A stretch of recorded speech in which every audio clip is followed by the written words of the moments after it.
जलन। ममता बहुत ही सीधी और प्यारी लड़की थी, वहीं सुनील एक सरल और आगे बढ़ने की सोच रखने वाला लड़का। सुनील, बेटा सुनील कहाँ है? अरे जरा एक गिलास पानी तो दे दो। हाँ माँ, अभी आया। क्या माँ, पानी तेरे सर के पास ही तो रखा है, क्या हो गया है? तबीयत खराब है क्या? अरे नहीं नहीं, वो उठने का मन ही नहीं कर रहा था तो देखा ही नहीं। वैसे क्या कर रहा है? यहाँ बैठना मेरे पास। माँ पढ़ रहा था। वो कहना नौकरी में तो वक्त नहीं मिलता, अब ऑफिस से घर आकर ही तो वक्त मिलता है। अच्छा अच्छा ठीक है, पढ़ ले जा बेटा। सुनील पढ़ लिख कर और आगे बढ़ना चाहता था, लेकिन माँ की तबीयत खराब देखकर सोचता है कि शादी ही कर ले। कब तक माँ का ख्याल वो अकेले रख पाएगा? तो एक दिन, माँ ये ममता है, मैंने इससे शादी कर ली है। तुम्हारी तबीयत भी ठीक नहीं रहती तो मैंने सोचा शादी कर लेता हूँ। घर संभालने वाली और तुम्हें संभालने वाली कोई आ जाएगी तो अच्छा रहेगा। माँ अचानक से सामने बहू देखकर हैरान रह जाती है। बेटा ये क्या बात होती है? न बैंड, न बाजा, न दहेज, न शगुन, ऐसे कैसे बहू आ गई? माँ तू तो जानती है मैं नौकरी के साथ पढ़ाई कर रहा हूँ, तो कहाँ से इतना पैसा बचा पाता कि धूमधाम से शादी करता। वैसे भी माँ लोग तो आकर खाकर निकल जाएंगे, इसलिए बस वैसे ही। माँ जी, मैं आपका ख्याल रखूंगी। वैसे भी ये आगे की पढ़ाई कर रहे हैं, अच्छा कुछ कर गए तो सबके दिन फिर से अच्छे आ जाएंगी। सास को ममता की बात ठीक तो लगती है, लेकिन मन में कहीं ना कहीं लगता है कि कहीं बहू बेटे को लेकर फुर्र ना हो जाए और फिर तो वो रह जाएगी अकेली। बेटा देख, मेरा जो कुछ भी है वो सुनील ही है, और सुनील का भी अब इस दुनिया में मैं ही हूँ और कोई नहीं। क्या सुनील? बिल्कुल माँ, लेकिन आज से ममता भी मेरे जीवन का अहम हिस्सा है, जैसे तू है। सास को बड़ा बुरा लगता है कि उसकी सल्तनत में कोई और हिस्सेदार कैसे हो सकता है। कैसे कोई और उसके 30 साल के बेटे की जिंदगी में अचानक से आकर बराबर का हिस्सेदार बन सकता है। देख बहू, मैं भले थोड़ा बीमार रहती हूँ, लेकिन इसका मतलब यह नहीं कि घर की चीजों में मेरा कंट्रोल खत्म हो गया है। मैं आज भी इस घर की रानी हूँ, समझी? बेटा सोचता है कि ये माँ को अचानक से क्या हो गया।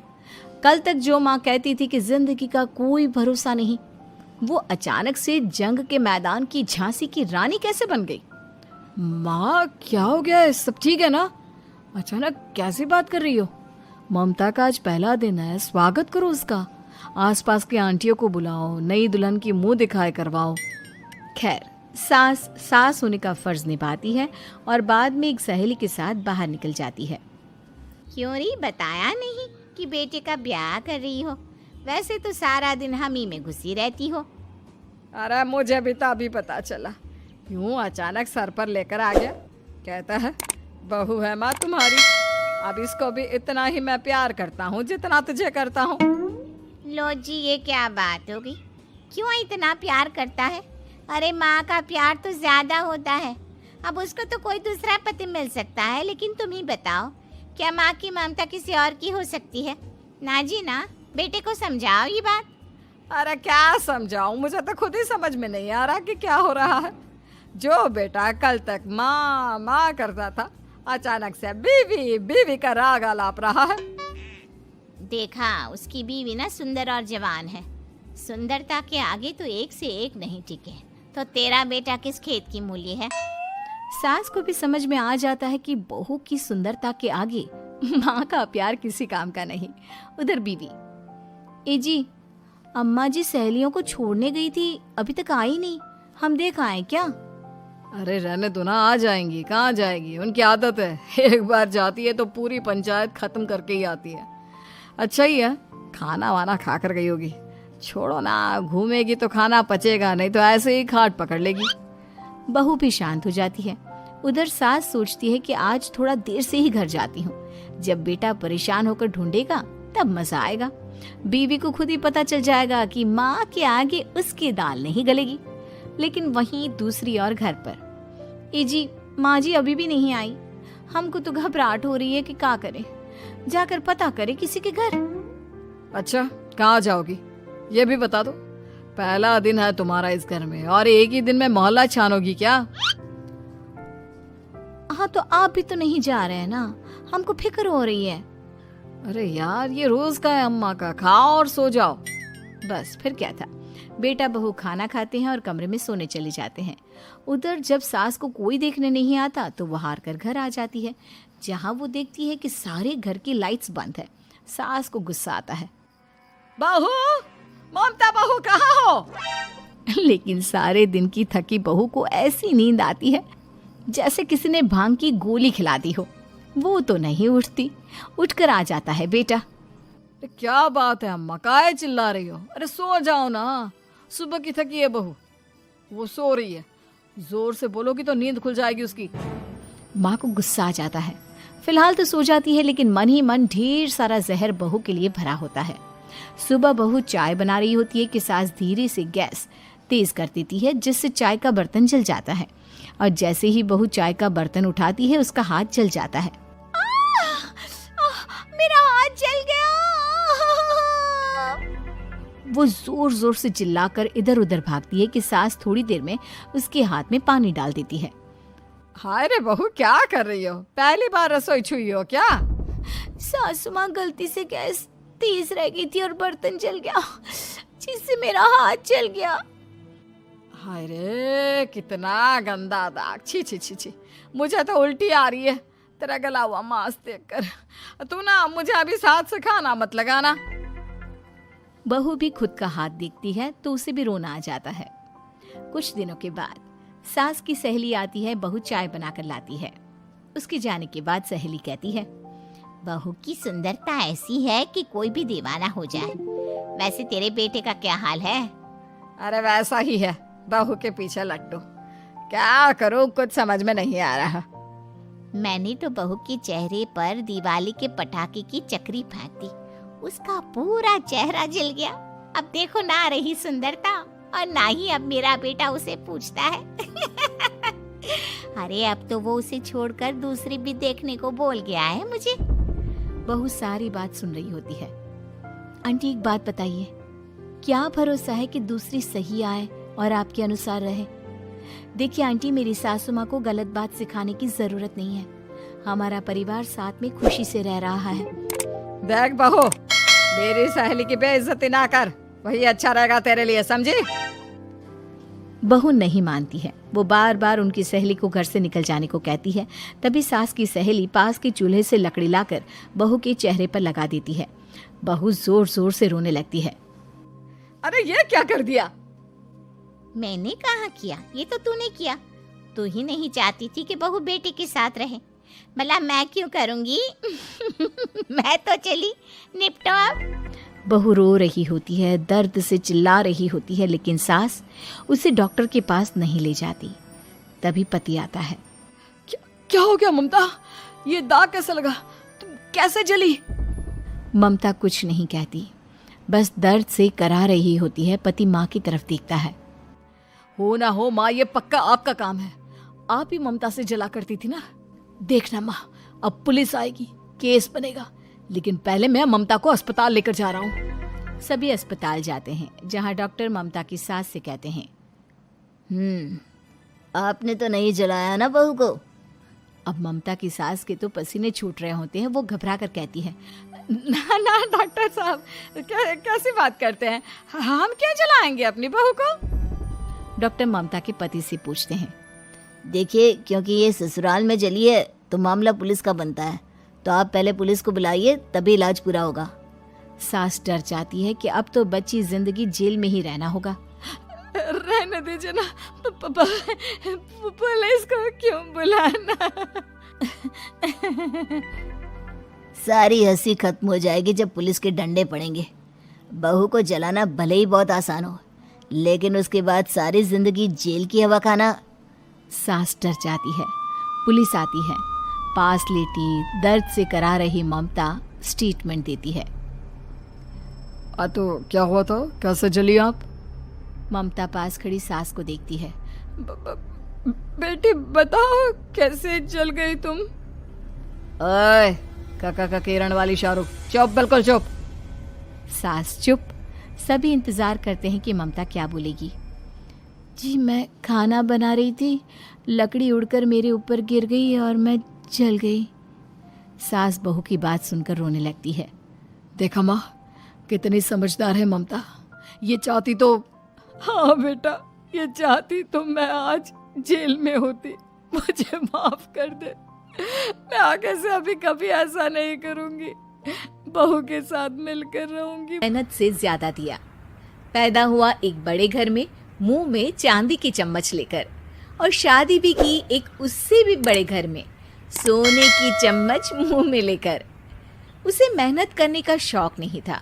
एक शौक था, वो भी घटिया शायरी करने का। उसकी हर बात शायराना ही होती थी। जैसे कि एक दिन, दूर से देखा तो चांद पे दाग था, दूर से देखा तो चांद पे दाग था, पास से देखा साबुन का छाग था। ठोको ताली। अरे ऐसी शायरी करोगे तो ताली तो पता नहीं, कोई तुमको ही ठोक देगा। शायरी वो बिल्ली है जो किसी का भी रास्ता रोक दे, और क्या मैं किल हूँ जो कोई मुझे ठोक दे। मुझे तो आपसे बात ही नहीं करनी। मैं निकला था गाड़ी लेके, लेकिन दौड़ के जा रहा हूँ। मेरी शायरी कोई नहीं सुनता, मैं घर छोड़ के जा रहा हूँ।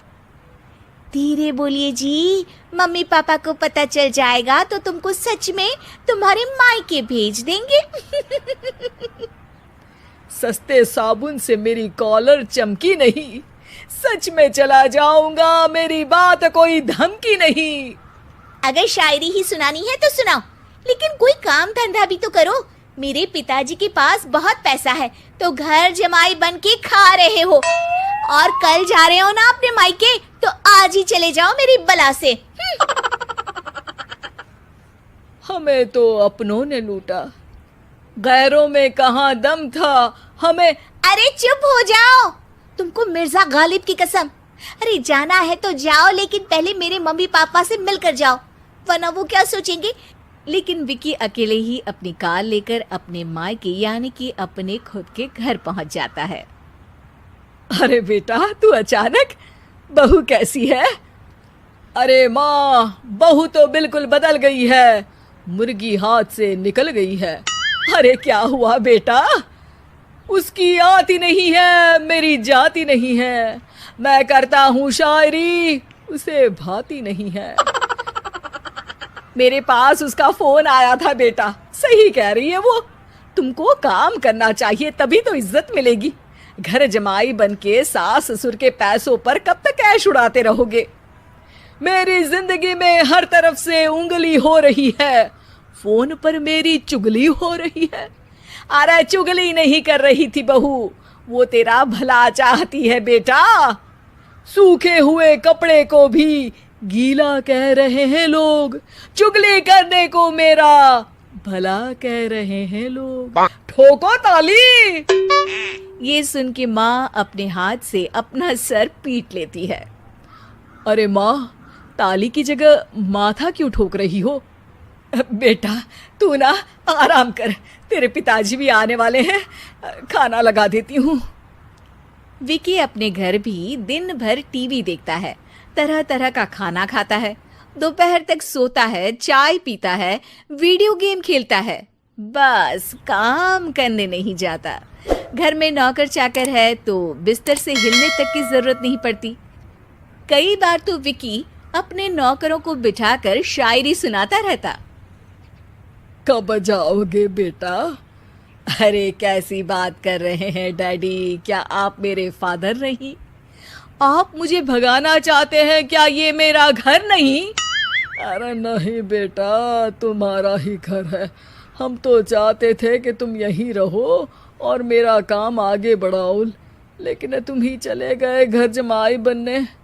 अरे मेहनत तो गधे भी करते हैं, मैं अच्छी किस्मत लेके पैदा हुआ हूँ, मैं घर जमाई हूँ, ससुराल का फूल गेंदा हुआ हूँ। ठोको ताली। पिताजी और माँ सच में ताली बजा देते हैं। ऐसा पहली बार होता है जब विकी की शायरी पर किसी ने ताली बजाई हो। अरे आप लोग सच में ताली बजा रहे हैं? हाँ हाँ बेटा, तुम्हारे ससुर का फोन आया था, बोला जब तक घर जमाई जी कोई काम ना करने लगे हमारे यहाँ मत भेजना। अब तू तो काम करने से रहा और तुझे रहना भी है हमारे घर में ही, करेगा भी शायरी ही, और बार बार ठोको ताली बोलेगा तो आदत डाल ही लेते हैं ताली ठोकने की। विकी उसी वक्त खड़ा होता है और बहुत गुस्से में सीधे ससुराल के लिए निकल जाता है। फिर से आ गए? लेकिन सुमन को देखते ही विकी पिघल जाता है। अब सुमन, आई एम सॉरी, आज से ना मैं सिर्फ शायरी ही नहीं बल्कि काम भी करूँगा। तुम अपने ऑफिस में बात कर लेना, कोई भी मेहनत का काम कर लूँगा। मैं घर जमाई बन के रहूँगा लेकिन काम करूँगा और इज्जत से रहूँगा।